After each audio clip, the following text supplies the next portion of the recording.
Doesn't matter. In the future, when people watch it, they say, good, I missed that first turn from Alex. Anyway, no, I'm just teasing. Anyway, I've got a video. I found an American video, but if you want to find excellent videos on loneliness, you'll find them from the UK.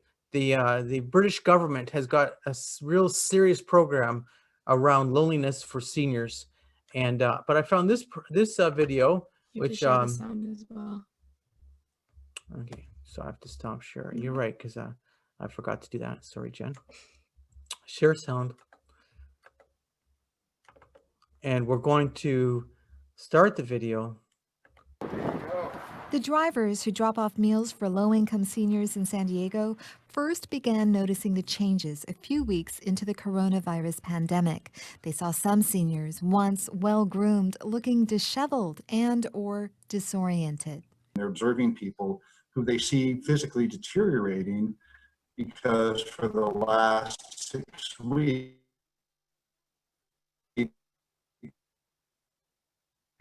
they've been sitting in their small single-room occupancy unit or small apartment and unable to get out. Hi, Paul Downey. Paul Downey is president and CEO of Serving Seniors, a San Diego-based nonprofit that focuses on the well-being of elderly people. This was a problem we had before that's only getting worse. More than 119,000 elderly people live alone in San Diego County. Pre-pandemic, many of the neediest among them passed their time socializing at the senior center or other public places and running errands. Under shelter-in-place orders, the activities have come to a halt, and Serving Seniors drivers are seeing the effects. Depression, moodiness, lack of energy, not wanting to do much of anything. And so we're seeing that with the sort of the physical aspects of people just appearing to be kind of tired and whatnot. And so our drivers are doing their best to engage. But it's not enough. So Downey says Serving Seniors has recruited volunteers to phone residents at its affordable housing complexes every few days just to talk. It could be talking about just what's going on in the world, but whatever it is, it's just a conversation so that there's a real live human being that you're able to be connected to. 72-year-old Esmeralda Sanchez is one of the people slated to get the calls. She says the isolation, save for the meal drop-offs, has been rough. It just isn't natural.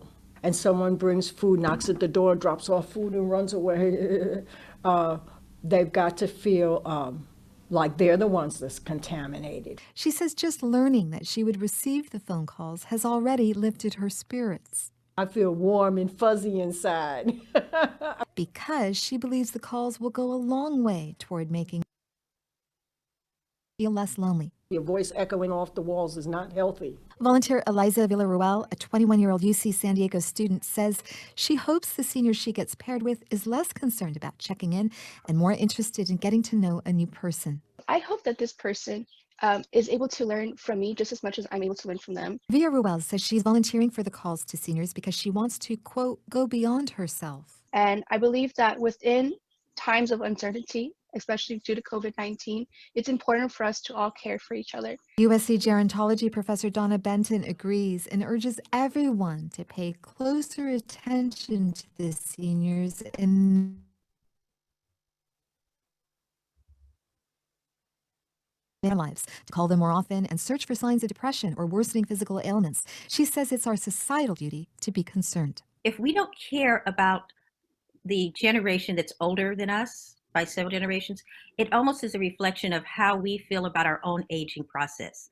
I like a quote that I read recently in a book on ageism, and they said that ageism is a prejudice against your own future self. Amita Sharma, KPBS News.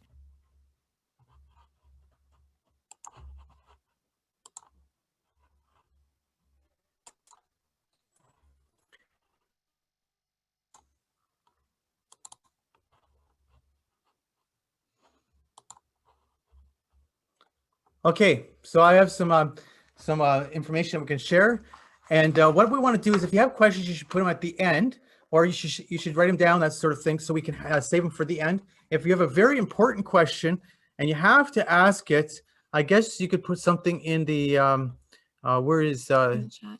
yeah, there's a chat in the side here. Yeah, anyway, it's hard to see the chat when I've got the PowerPoint up. Anyway, so what we're gonna do is we're gonna go through information together. Now these booklets, everyone was sent the booklets by an email. So you got you got this as a PDF, so you can go through the information. I can actually refer to the pages. I'm not going to go through everything in the booklet. If you want to, you can contact us, you can email us, or if you want to talk to someone, that's fine. There's a 1-800 number, that's fine too. But we're going to go over it in a general sense so you get an idea.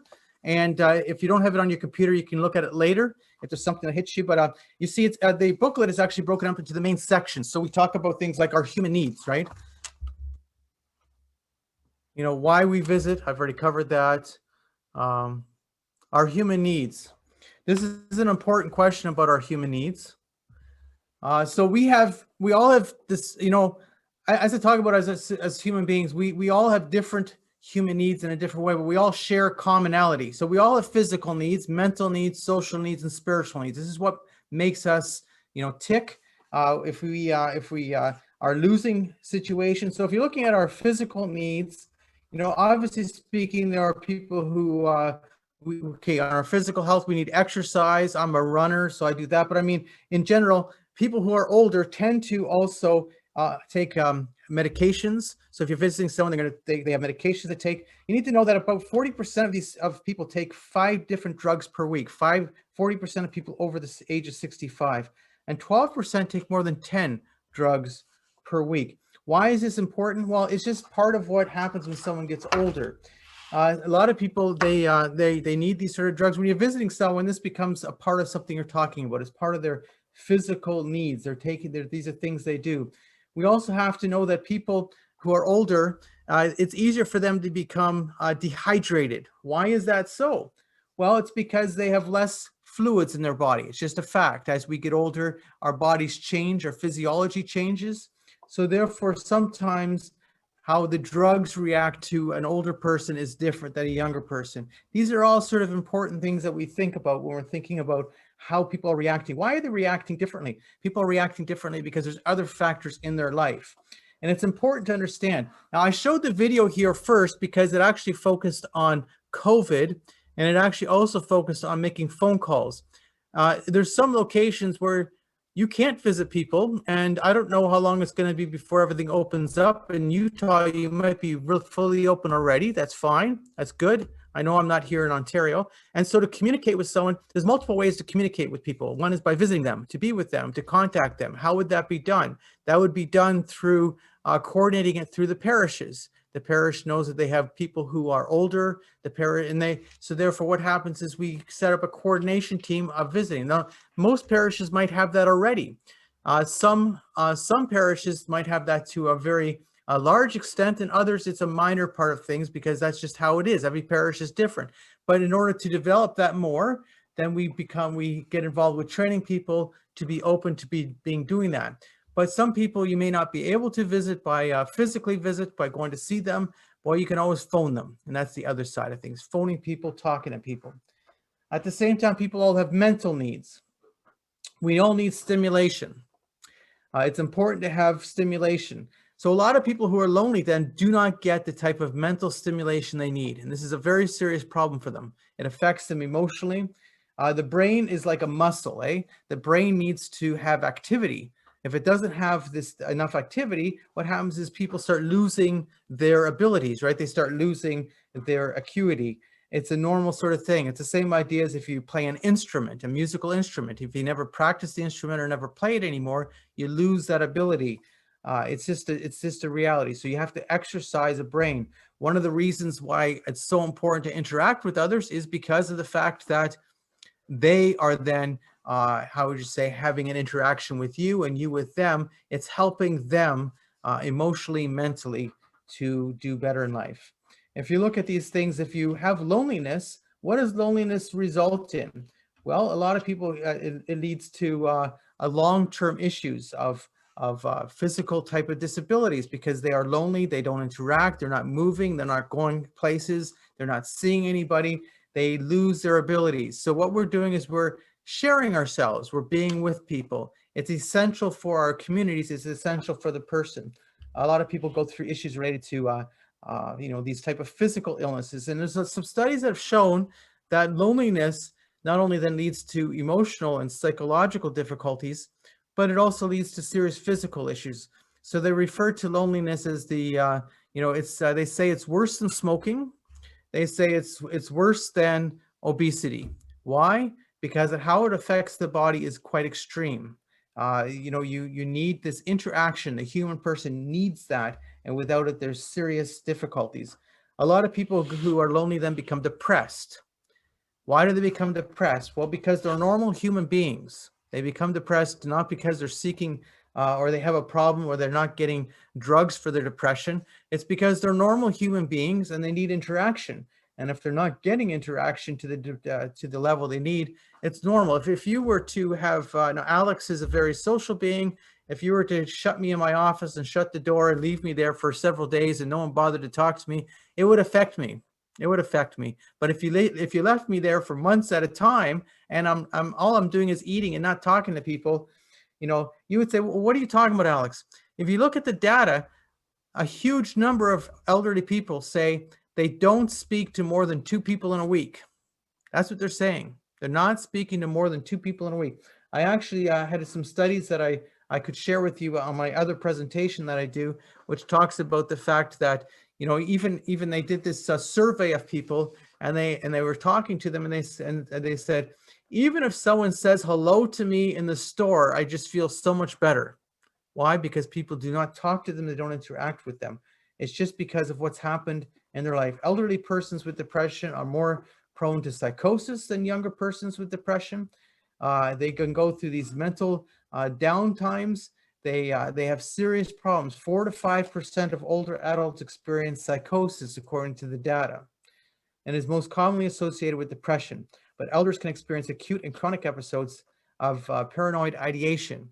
And why is this happening? It's because they become very depressed for a very long period of time. We need each other. The development of dementia. Now, sadly, of course, dementia happens in quite a few of us as we get older. We have an aging population, and with an aging population, there's more people with dementia.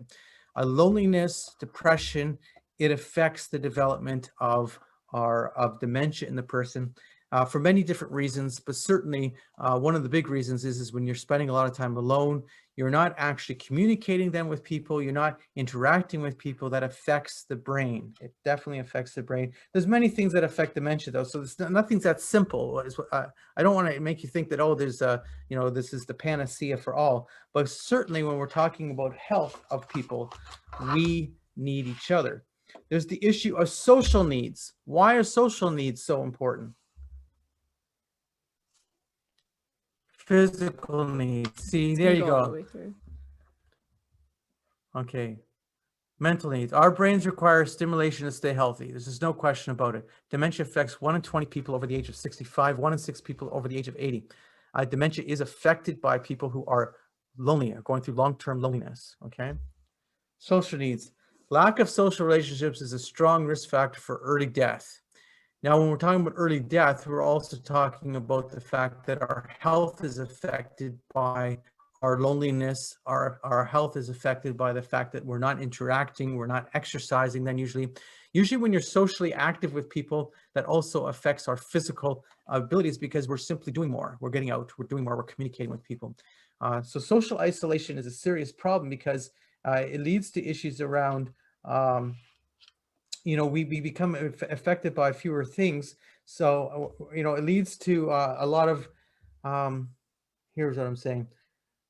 It's interesting to know that when an elderly person says they are tired, it may not mean they're physically tired at all.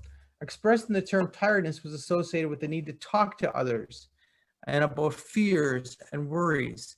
So this tiredness, this fear of becoming a burden on others, this social isolation, it's all connected to the fact that people are lonely and they're having a difficult time. So normally as an active person, if I become tired, it's often because I didn't get enough sleep. If you're talking to someone who's socially isolated, there might be just that they haven't spoken to people in a long time. We need these close relationships. We need to confide with others. We need to communion with others. We need to be with others. it is recommended for seniors to be helped and encouraged to use electronic devices.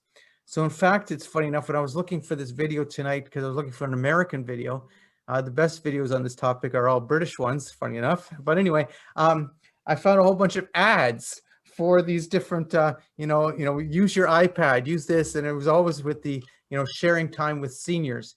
That's a positive thing. When my mother-in-law was in the nursing home and she was quite elderly, my wife's mother, we had a pad for her so we could communicate with her regularly. So that was a good thing. But it was funny when I was looking for issues around and little videos on loneliness for seniors, what I found was a lot of ads for different things like that. Our spiritual needs. Now, the interesting thing in 2021, now this is essentially an event sponsored by the Catholic Church. So therefore, you're going to primarily be working with or speaking with or visiting with people who are of the same faith. That doesn't mean that we should ever see ourselves as limited to that. Now, why am I saying that? Well, when you're visiting somebody, let's say they're in a nursing home or a care home setting, they often will have neighbors. There's no reason why we shouldn't communicate with others just because they're not on our list. Now, we have to be very careful when we communicate with others, because you really almost need permission for that today. You can't just barge in on someone's life. But if you're very kind to people and you speak to them nicely, often people want to talk to you also. In the case of spiritual needs, though, we have to be very careful with this. Everyone has spiritual needs. We all have a need for our relationship with God. And when we become older and maybe spending more time alone, we might think about these things even more than we would otherwise. It's very possible. But at the same time, as I say, in 2021, we have to be a little bit careful with this because some people are very touchy about these issues. So when we're talking about one's religious needs and such as praying with somebody, you can't just say, let's pray now. You actually sort of have to ask. You have to seek that it be invited. You have to do it in such a way that someone is willing and happy about it. Because if they actually feel that they're being forced upon, you're actually reducing your ability to create that relationship. So we have to understand that this is a very touchy issue today, and there's people who have issues in their life. Sadly, there's people who have experienced abuse, they've experienced different things, and we understand that. So just because they're willing to talk with us and visit with us, or they need to be visited with, doesn't mean that we just do this. Nonetheless, there's a lot of people who have a need for forgiveness in their life too. And this is an important thing. They want to talk about these things.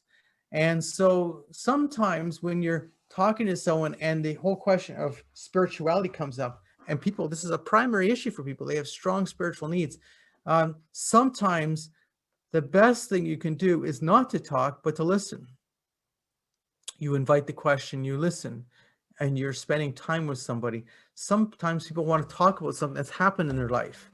And these are very private issues. You can never share these kind of things with anybody. This is very private. In fact, you're not a priest, so obviously, it's a totally different question. But I mean, if someone needs to talk about these things, sometimes the best thing we can do is listen, and that's all we do. We don't do other things. But the other thing is that it's a lot of times someone who's older, they're going to find a lot of comfort in the fact that you can share. They might enjoy certain music, certain readings, certain things, certain religious books or readings. This is something that's very important to a lot of people. And it's important because as a human being, we need to express our faith. We need to be part of a faith community. Some people can't be part of the faith community in the physical sense because of they've become incapable of they've lost their mobility to a certain degree, or they're living in a home of some sort that they don't have the freedom anymore.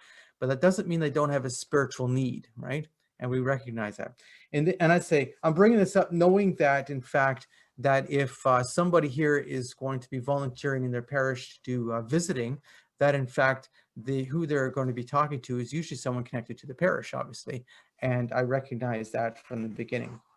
So spiritual needs are essential. We need to have our spiritual life filled. A lot of issues around older people, you see sadly, the elder suicide rates have been increasing. I'm not saying this because I'm trying to upset anybody. It's the truth. It's a sad reality that there's a lot of people who are feeling that when they're going through these situations, they're feeling that they've really lost their purpose in life. They feel like there's nothing else in their life. They've become hopeless. And so what we need to recognize is when you're visiting someone and they seem to have this really down nature to them, they're really down, that it's not my ability to change their life, but I can help them find little hopes in life, right? We start talking to people.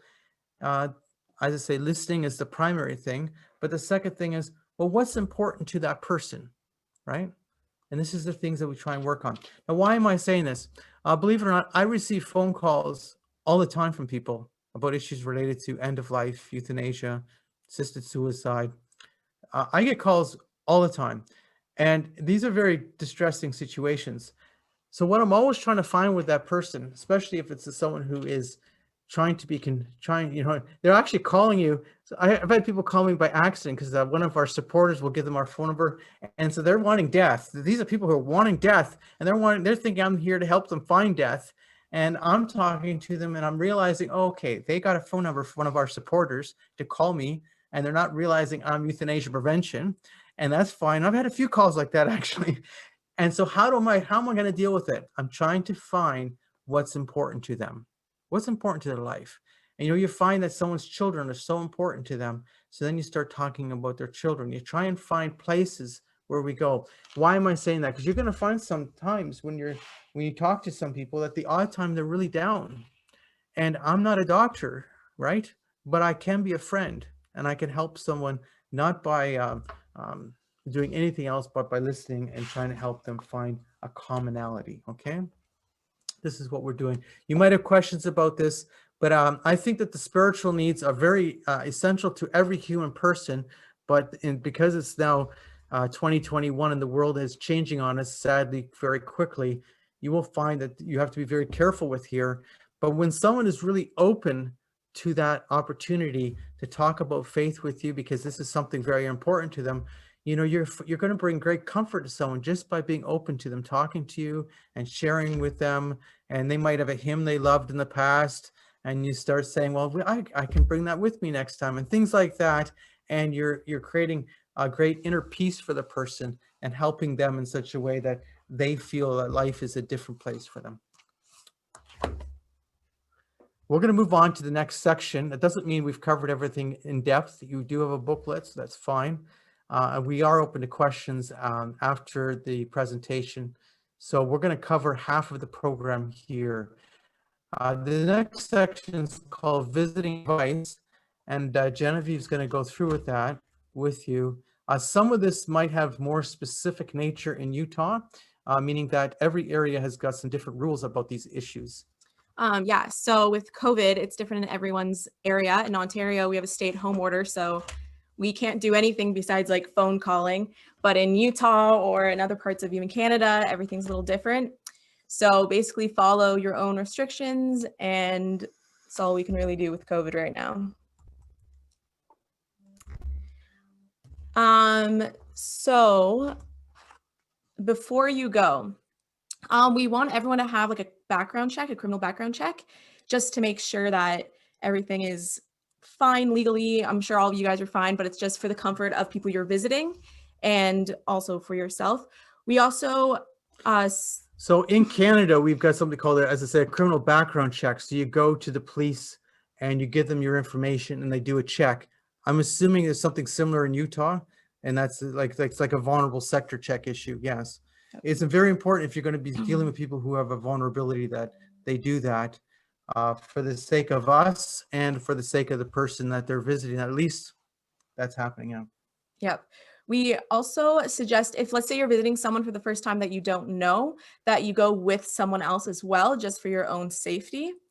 But obviously, if you know this person for a long time, or if you're just calling, it can just be for yourself. We ask that you dress appropriately so that you're wearing modest clothes, nothing too flashy or bold. Also, if you're with an organization, to wear something that identifies who you are or who you're with. And then also certain things like avoid wearing perfume or dangly jewelry or rings, because You know, elderly people have like more delicate skin, so if you shake their hand, even it could hurt them in some way. Also arrange the visit. Don't just show up at someone's house or in the nursing home. Arrange everything beforehand. And yeah, even to brainstorm some ideas of what to do or speak with them about. Yep. So when you arrive, we suggest washing your hands and being in complete hygiene. So, you know, just making sure everything's clean and organized. And then always knock before you go in. This just shows respect, even if it is in a long-term care home, just respecting their space. You're entering someone's home. That's right. Yep. And remember to introduce yourself unless the person knows you. And then during the visit, make sure to be attentive and sensitive and kind to everything they're talking about during the time you were there. So communication. So language matters a lot, especially if you're speaking to someone who, let's say, is in a wheelchair. You would say something like they use a wheelchair, not that they need one. Or if you're working with someone who has, let's say, autism, you would say they have autism, not that they are autistic. It just shows respect for the person as an individual. Always ask first. Be willing to accept the offer of assistance. A lot of people don't want help because it makes them feel like they're being a burden, or they're a burden on you. So you can obviously offer help, but never just go ahead and do it, especially for people who use wheelchairs. Never just start pushing their wheelchair for them. Wheelchairs for some people are seen as like an extension of themselves instead of a separation. Always respect their boundaries. That's connected with offering assistance or even just how close you sit with a person. Also make sure that everything that is said in the conversation is confidential. So you're not going to this person's family member later and telling them everything they said, or even a close friend. If there's issues, obviously you're able to talk with someone about it, but keep like names confidential, location, things like that. Make sure you're being a good listener. This is basically the whole point of it. You know, people feel lonely, they want to be heard. So that's a very important part. There are people who they're happy you're coming, but they want to talk. They, you know, you can say a few things and you can lead them, but they want to talk because no one else is talking to them. They have no other chance to talk in that way. That's what they want to do. Being a good listener is maybe the most important thing you can do for anybody. Yep.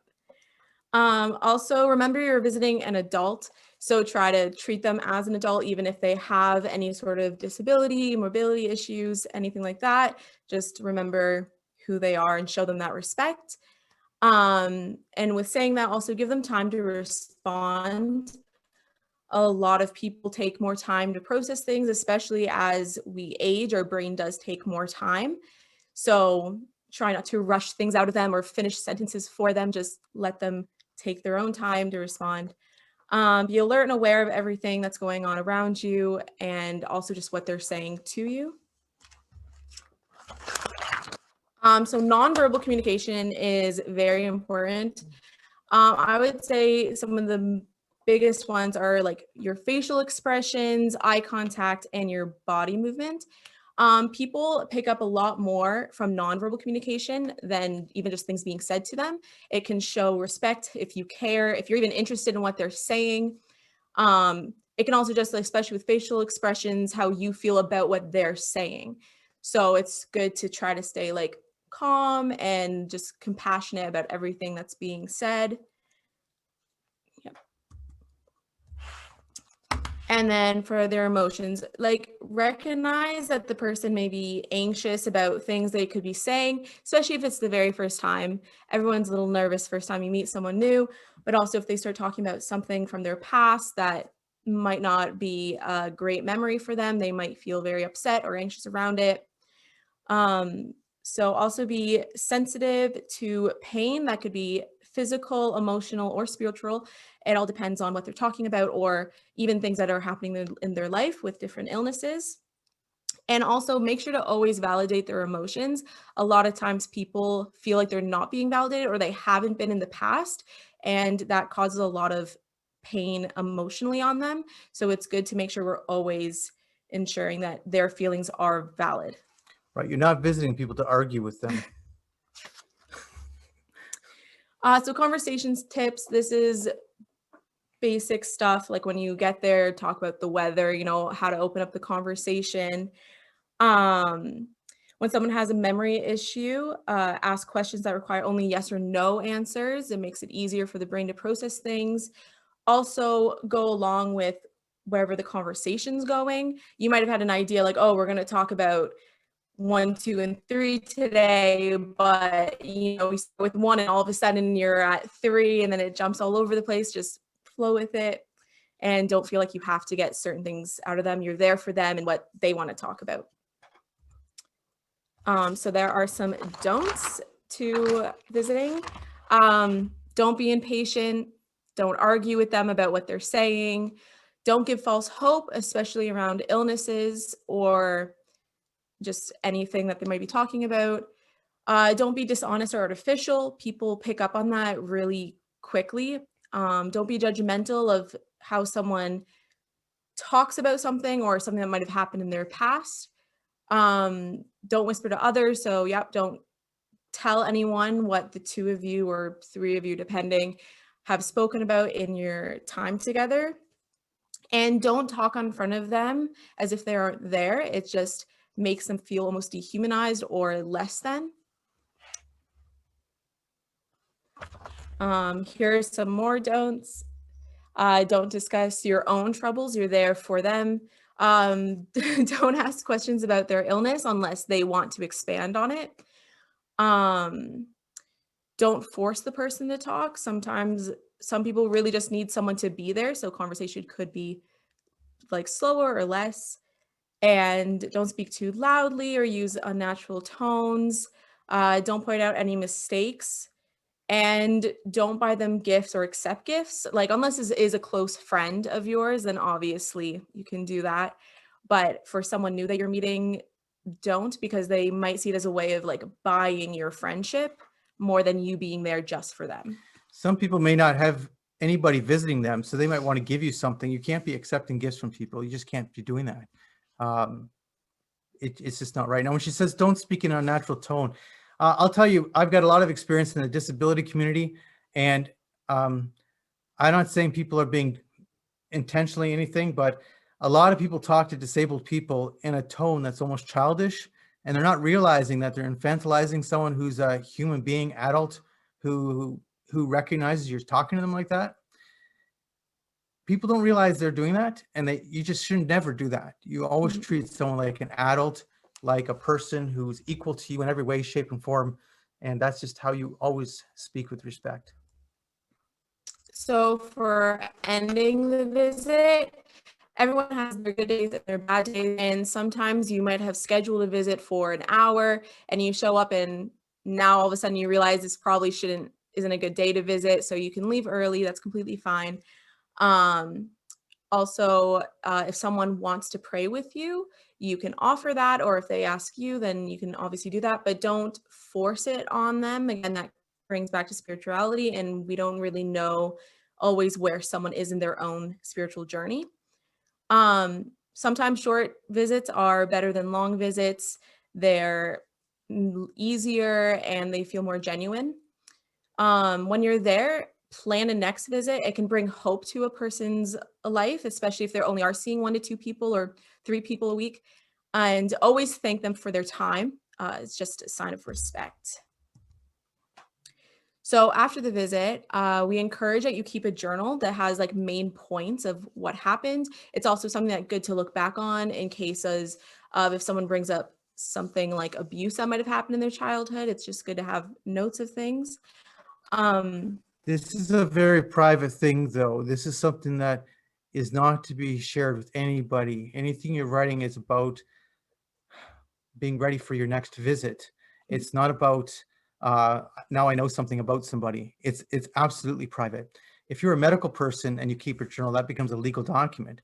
We're not medical people, but we are trying to be friends with somebody and effective though in that.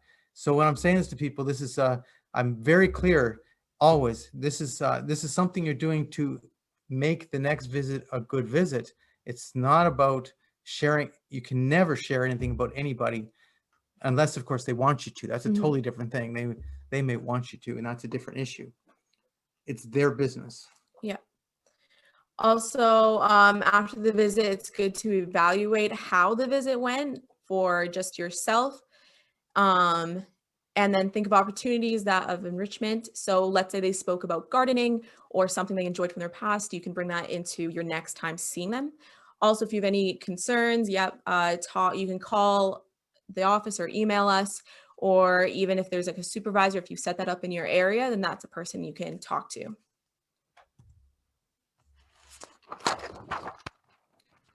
Okay, so Genevieve mentioned when she mentioned about visiting, when you're visiting someone you don't know, that you should never go alone. It's an important point that we go with others. Now, obviously, if it's a parish community, they might know that person. They might have known them for 20 years. So that's a different issue, obviously. But when you're visiting someone you don't know, obviously, it's better to go with somebody. It's for the protection of yourself, but it's also for the protection of them. And we recognize it's very important, okay? The issue of my story, we're giving you some information. When you look at a lot of research, there's a lot of research showing how do you affirm someone? How does somebody feel like their life has purpose or value? Because essentially this is what we're trying to do. We're trying to recognize that in whether someone's in a faith community or they're a secular person, whoever they are, it doesn't make a difference. As a human being, we sometimes go into points in our life where we have a hard time finding a reason to continue living. This is what a lot of people are going through. And so there's a lot of research been done on this whole issue of my story. So we've been encouraging parish groups, whatever that might, however that might look, to build what they call a community My Story. So you're asking people voluntarily, obviously, to become part of the My Story program or project. Now, even if someone is not part of something like that and you're visiting somebody, and we sent My Story booklets, an email of that whole booklet to someone so they can use that. It's good actually to ask them, can I record your story? What are you doing? You're affirming them. They all have a story. Everyone has a story. They might have worked for many years at such and such a factory. They might have been a teacher. They were parents. They have issues they did in their childhood. Everyone has a story, but by talking about their story, you're affirming them as a human being, right? It's very important. Now, often if you go into a long-term care residence, you'll see that there's little stories, by the front door. You see this is so-and-so, and they have their name, and they have a little bit of information. We're suggesting that if you want to be a regular visitor with someone, it's good to seek their story and talk to them. Now, once again, this is completely a private issue. It's only to be shared if someone wants it shared. This is something you're doing in conjunction with someone. You're saying this is what we're doing together.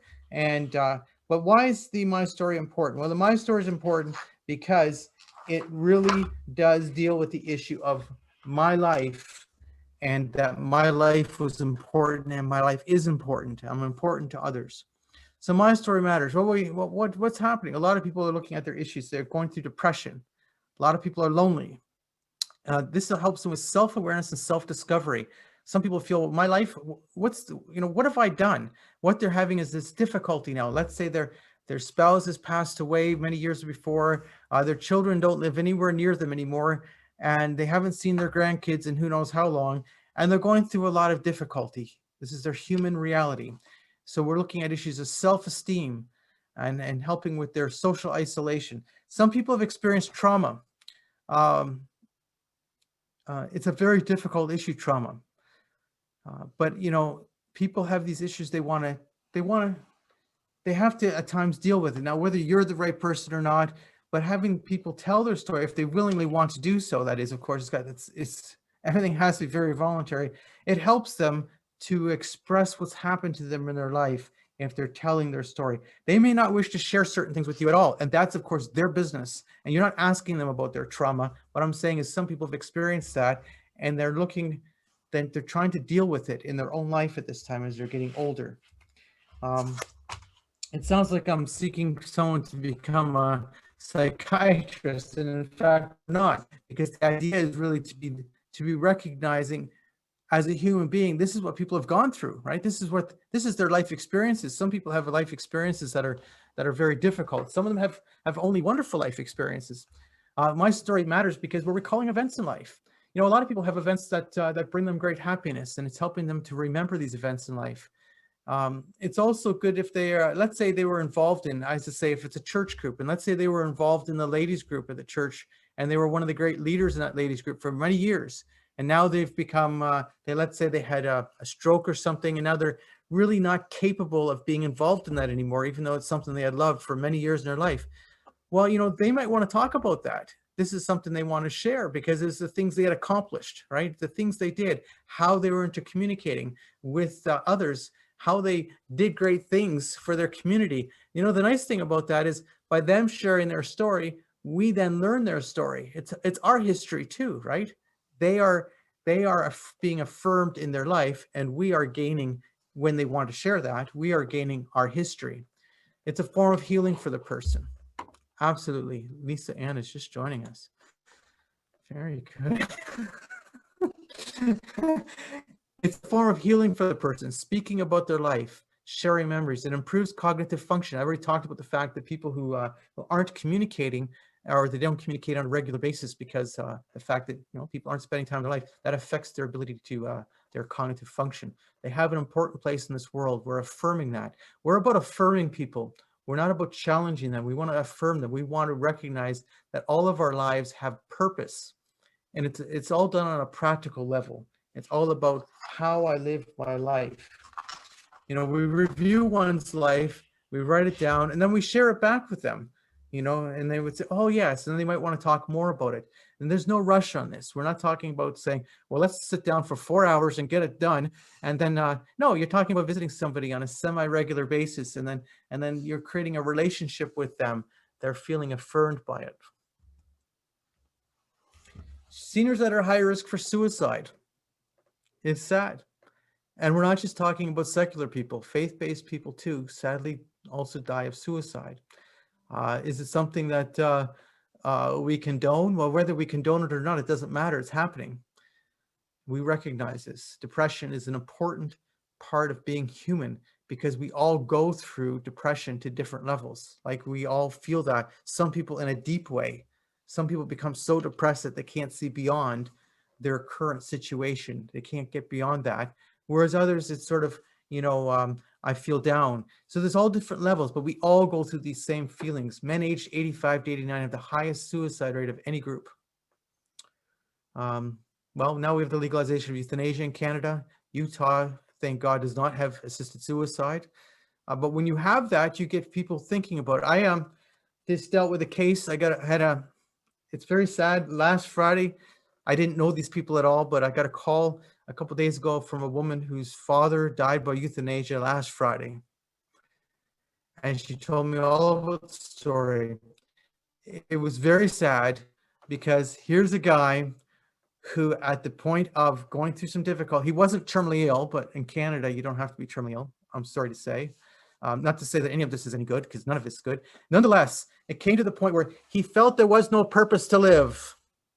Okay? He completely felt there was no purpose to live. He was not in any way thinking about euthanasia until the nurse brought it up. And then he thought that would be a good way out of this. And that's how he was reacting. There's a lot of pain and suffering when people die that way too. A lot of pain. This is a daughter who was very upset. But participation in my story helps lower people's depression. Why does it do it? Because we're affirming them, right? This is why we're doing it. We're affirming it.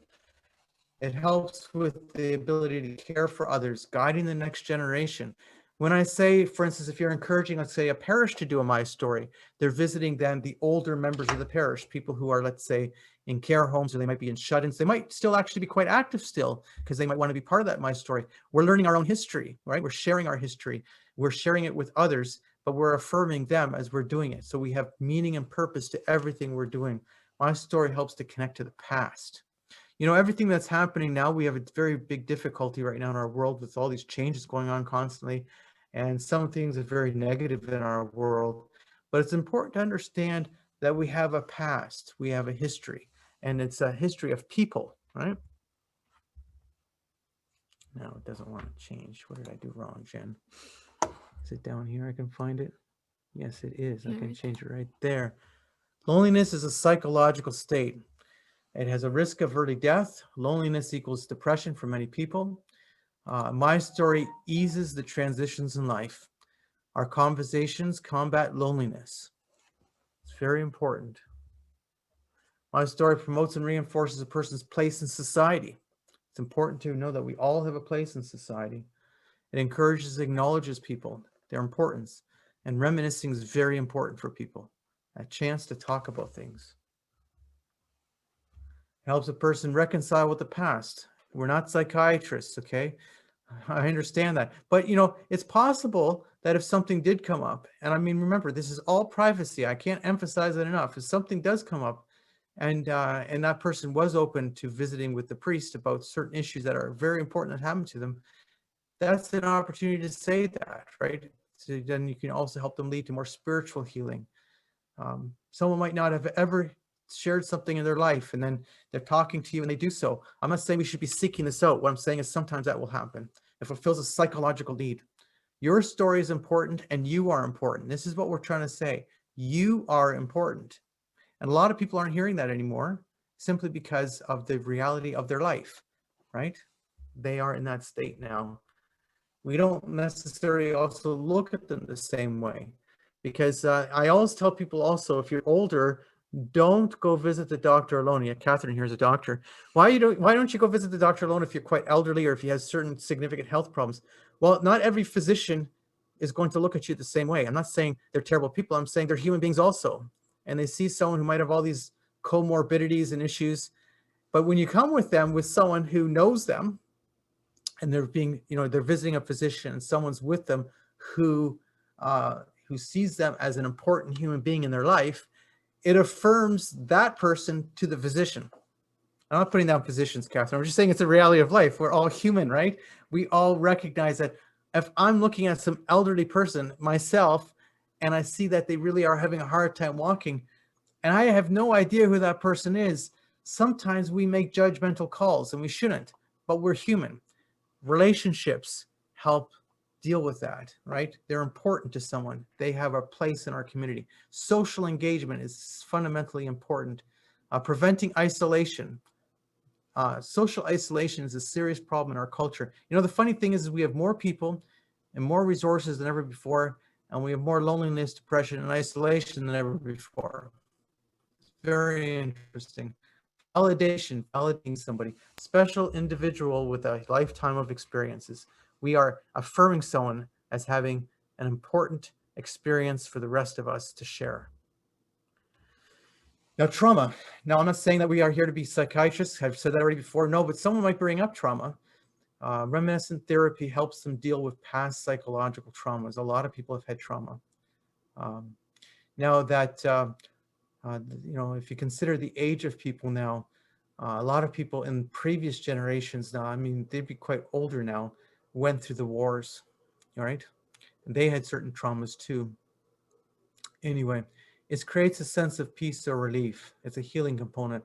My father died when I was young, as I already said, but I don't, and I don't share this with people, but you know, he was orphaned in the war, and he carried trauma with him his whole life of what his experiences were as a child.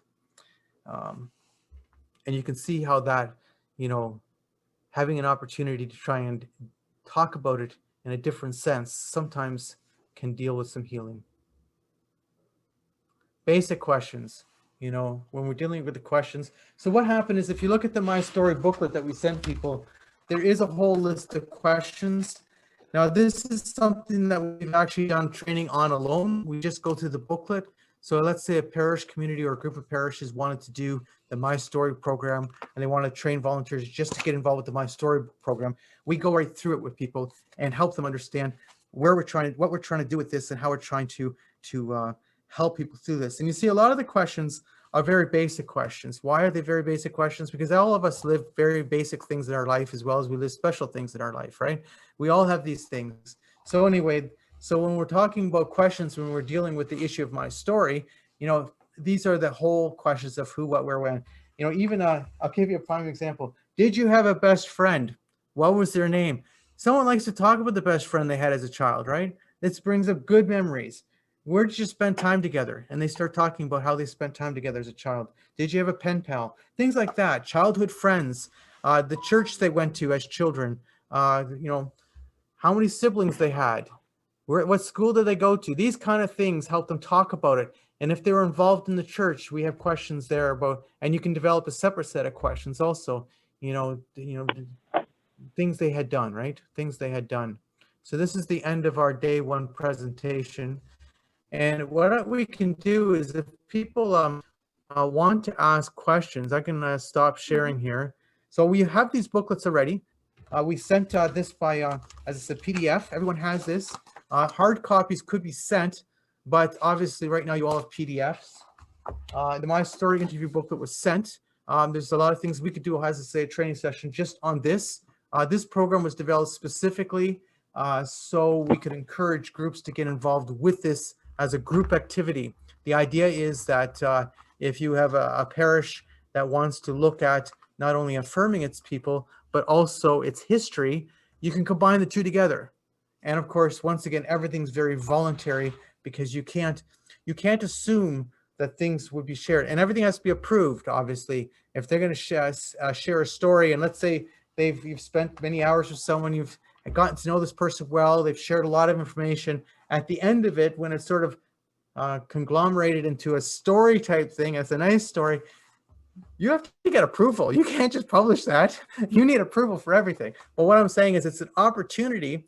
The My Story becomes an opportunity to spend time with people, but it also gives them a chance to be affirmed in their life, right?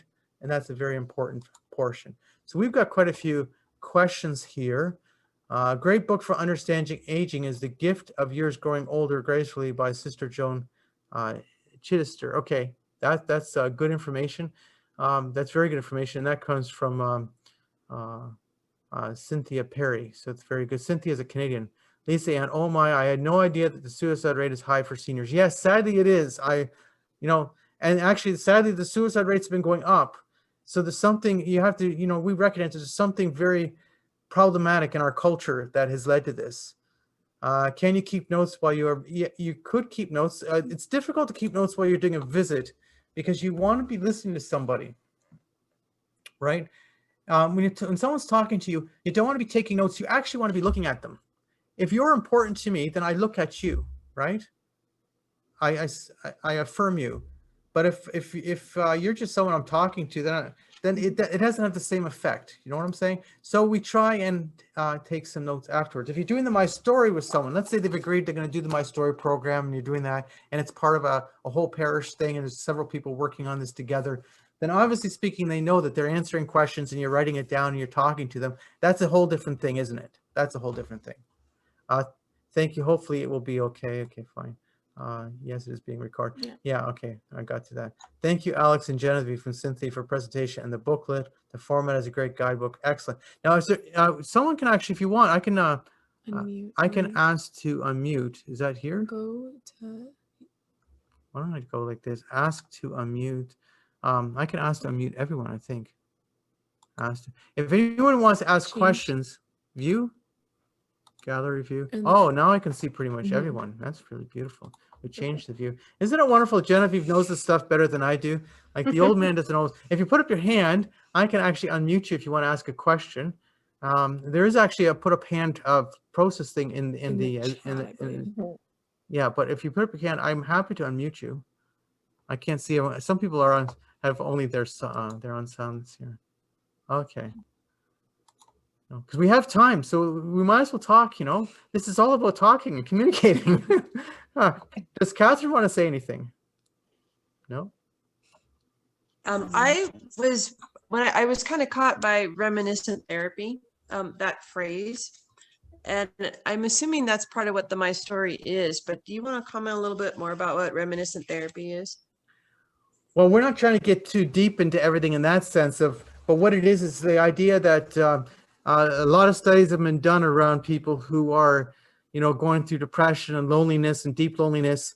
And by talking, they have found that you're affirming someone's life, you're affirming someone's purpose when someone's showing interest in them. You're asking about them and they're talking about it. So this reminiscent theory, this reminiscent therapy is that you're asking about their past and they're thinking about it and they're talking about it and they're opening up. It's bringing up great feelings from their past, but they're also having an opportunity to share what was important to them. So I think that that's really essentially what we're talking about here. You're affirming them by offering them that opportunity to speak about their past. I'm not getting into deep theories here. I'm trying to say that reminiscing is important to the person. Yeah. Cynthia had her hand up here, and I think she's unmuted also.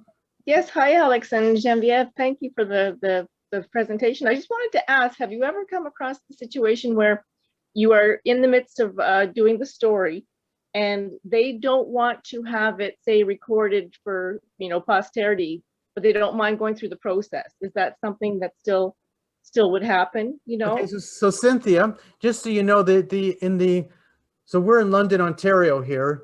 The Diocese of London here, the Catholic Women's League group is right now doing the My Story program, and they're actually using it as part of their 100-year anniversary. And from the beginning, we recognized that there would be some people that would actually, they might want to participate, but they wouldn't want any of it published. They just wouldn't. That's just something they wouldn't want. But they're all, so there's actually quite a few of, there was about 50 councils. We had 85 ladies join us for that training session. There's about 50 councils involved in it. And this is one thing they're building. Now, the problem with the COVID restrictions, as you know, Cynthia, everything's been delayed. They had all good intentions of getting onto this. And then in Ontario, they shut everything down. So obviously, everything's being delayed for those ladies. But you can understand that that's obviously something that's going on. So our goal was to train quite a few people in getting involved in that. We know that might be some of their experiences, yes. Yeah, that's great. Good to know there's a big group doing it, because that's kind of like the way I would like to do is approach the parish or the diocese and have it as a communal thing. You're more cohesive and responsible to the project and that's right. And they're working together. That's right. That's exactly it. Okay, thank you. Are there any other hands up? I'm going back and forth here. Okay. Put my hand down. My name is Bridget and I have a question. I'm from Salt Lake. Thank you so much for this program so far. I'm loving this. Hi, Bridget. We hear you perfectly, so that's good. Yep. Wonderful. Thank you. Okay.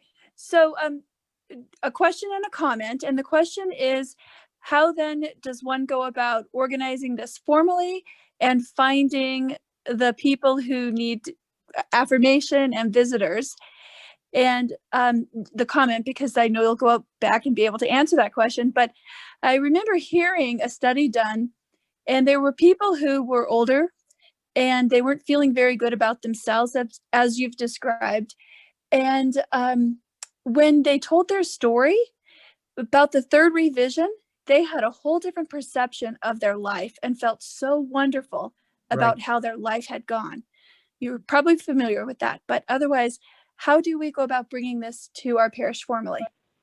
Okay, so obviously there is a whole thing about in your diocese, the diocese might want to be doing this. So the question is the parish being voluntarily participating, because you asked how to find the people. So in the case of what we're doing in the London area with the Catholic women, they're actually seeking their older members. So they're going through their whole membership list of the ladies who've been involved. And some of them, of course, haven't been involved in a while, but they know these ladies. They haven't been involved in a while, not because they don't want to be, but because of their age. They have mobility issues, etc., and they haven't been able to come to church. So those are the people who have become separated from the community due to their health condition. But the parish should know who they are. If they don't, it'd be awfully sad if they don't. In the case of working with a parish, you're actually then saying, okay, we're going to start with a group of names that we know should be visited. Now, it might be going on already, Bridget. See, the interesting thing is my past history is I also used to work for the Catholic Church. That's my past history. And in working for the Catholic Church, I realized that there were some parishes who did this kind of thing already, and they had a great visiting program. And sadly, there were other parishes which really, they might have had a great visiting program 20 years ago, but it really minorly, you have some people who are doing it, some wonderful people who are going out of their way to do these kind of things. You still have bringing community to the sick, that's going on, but bringing the community to the sick is not the same as this, even though it's essential. It's not the same as this.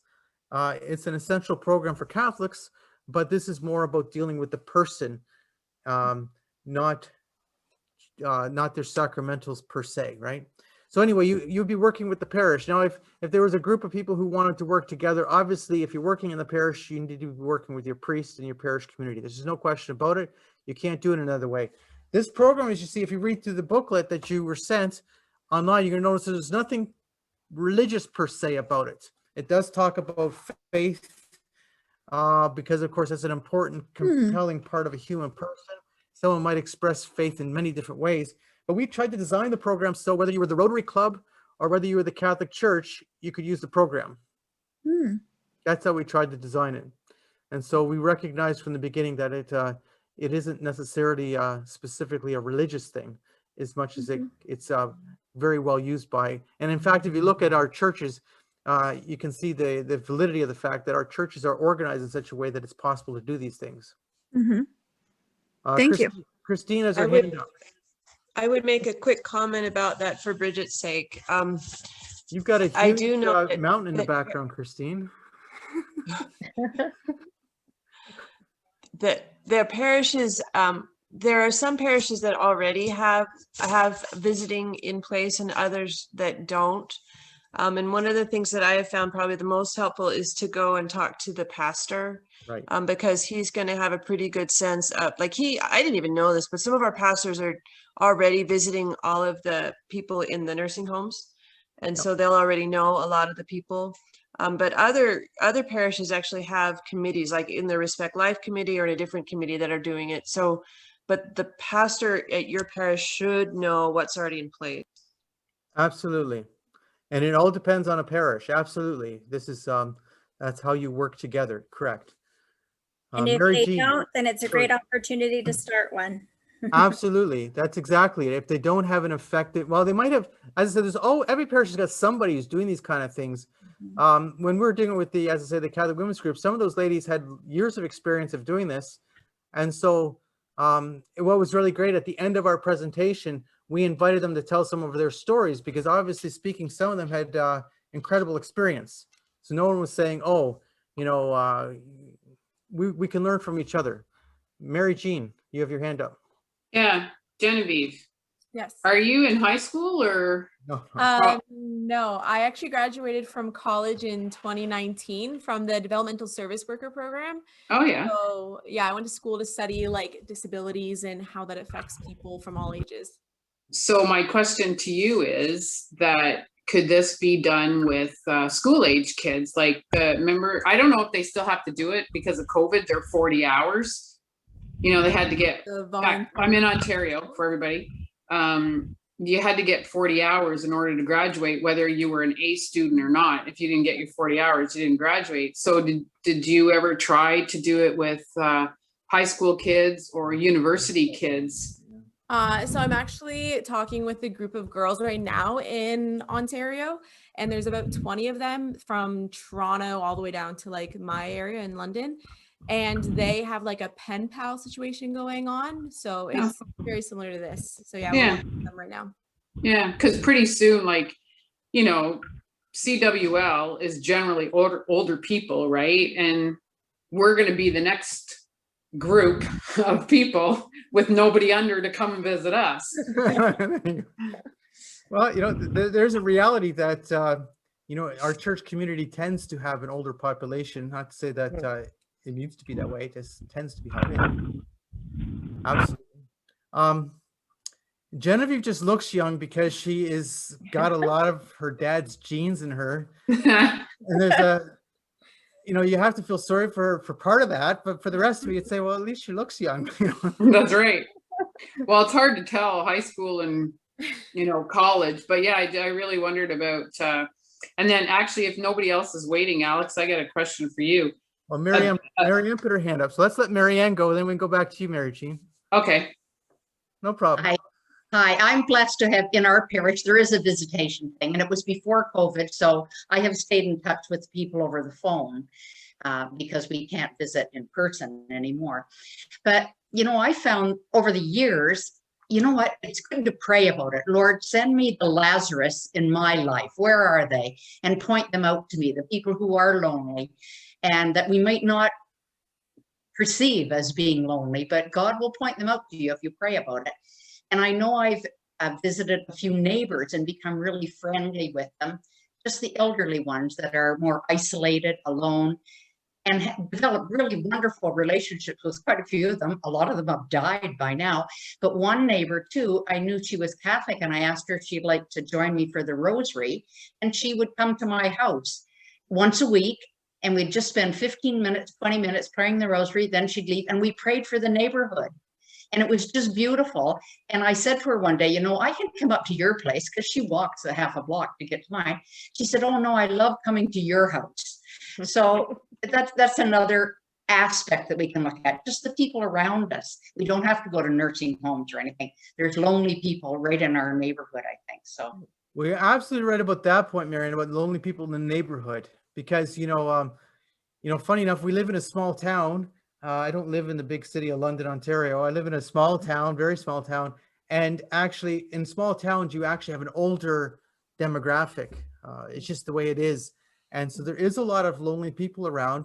And the reality is, for most of them, they had families, they were married, they had families, and their families have grown up. A lot of them are widows, a lot of widows, not as many widowers, but there's a lot of widows, and their children aren't around because they live somewhere else. So yeah, so there's a lot of loneliness, absolutely. And you don't have to look that far to find it. And you don't have to look in the church to find it. You can do that in the church, absolutely. But there could be a neighbor, and you know this neighbor, and you know really no one visits the neighbor. And if you're very kind to them and you don't, push yourself on people, you're actually going to make a big difference in someone's life. Mary Jean still has her hand up, so we should let her go again. I probably don't know how to take it down. It's just a statement about the euthanasia. Like I just retired last year, and so as my retirement project, I was going to do hospice palliative care, and as a volunteer, not as a nurse. And it was just amazing to me in the hospital how many people that I worked with didn't know exactly what euthanasia was, because they always use the word medical assistance, right? But they say MAID, they don't even say what the words are. And I remember having this conversation with a girl who works in the hospital, and we were arguing about, assisted suicide, except she was calling it MAID. So I was calling it MAID. And I said, you wouldn't do that to your mother. And she said, I would do that to my mother. I don't want my mother to be in pain. And I said, listen, I'll come and look after you when you're dying. And I forget it. I said something about when they're going to kill you. And she goes, well, I don't want to die. She said, it's a treatment. And I said, oh my God. So this girl thought it was a treatment. And then, and that was multiple conversations, but that was that one particular. And then yesterday or the day before, I was in a 4-hour palliative care course online, Zoom. And you got paired off with people and you had to talk about stuff. And the lady that I was talking with, I didn't know her, and we brought up, because of the topic, we brought up palliative sedation. And she said, I don't believe in that at all. I don't believe in that at all. That is wrong. And I said, well, what do you mean it's wrong? And her idea of palliative sedation was euthanasia. So I tried to explain the difference to her, and I'm just, like, I read all the stuff that you put out, and I belong to your group, and but I just thought for education purposes for you about putting more out about like palliative sedation and intent to die or intent to kill, just like there's so many people that I just thought knew about it all, but they're really confused about it. So Mary Jean, these poor people in Utah, thank God they don't even have assisted suicide. That's wonderful. Yeah, That's amazing. But no, you're talking about what's going on in Canada with And- euthanasia. Well, yeah. at least by reading my stuff, Mary Jean, you are aware and you know. Oh, I am. Yeah, I am totally aware. Because you read and you know what's happening. We can't do everything. Yeah, I sadly. know. But I know. my goal is to educate Mary Jean, and then Mary Jean Goes out knows and, people, yeah. and she can educate people, and so on and so forth. If I was expected to educate everybody, it'd be impossible. I'm going to say something, and then Catherine's got her hand up, and she's going to speak, and then we're almost done. So someone put something in the Clara Lum put in. I know you have been focused on accompaniment, which is great. Can you speak to the issue of end-of-life doulas, support and palliative care teams, and whether there's Catholic end-of-life doulas? Now, Clara, I'm not sure where you live, but that's fine. But end-of-life doulas in and of itself can be a palliative care idea. You need to know that in Ontario, the euthanasia lobby has picked up on this issue of end-of-life doulas, and now they've got the death doulas. And I know that's a different thing than palliative care. I'm not in any way saying it's the same thing as palliative care.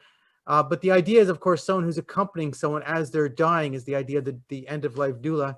And if you're going to do that, that's a wonderful idea to accompany someone as they're dying.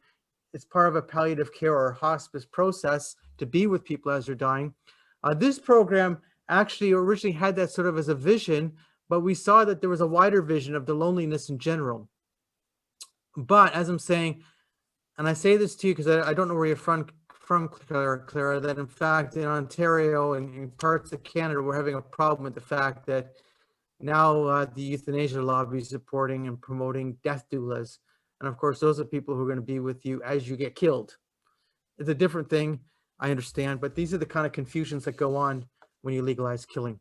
Catherine had her hand up, so please go ahead. And then I think we're going to be done. If anybody has questions, they can send them to the email that you received.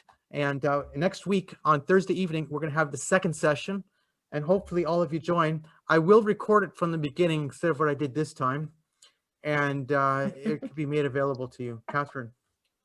So we are very lucky in Utah to not have formal assisted suicide, but we do have some gray area cases that have happened with some frequency. So I do appreciate you taking some time to explain some of these terms, because some of these things, one of our neighbors actually was given enough morphine to die when all she had was a cellulitis. So we do have some of these silent cases going on that perhaps people aren't as aware of. Yes.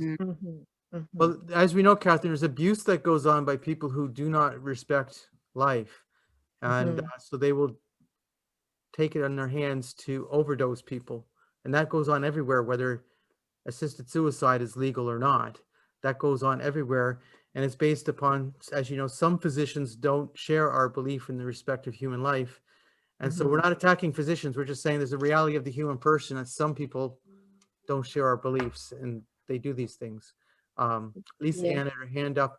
Lisa Ann, you're the last question, okay? And if Hi, yes. Hi. I actually thought it started at 7. I was still driving when I started the webinar. So I did record this, but you missed the very beginning because I forgot to record the very, very, very, very beginning.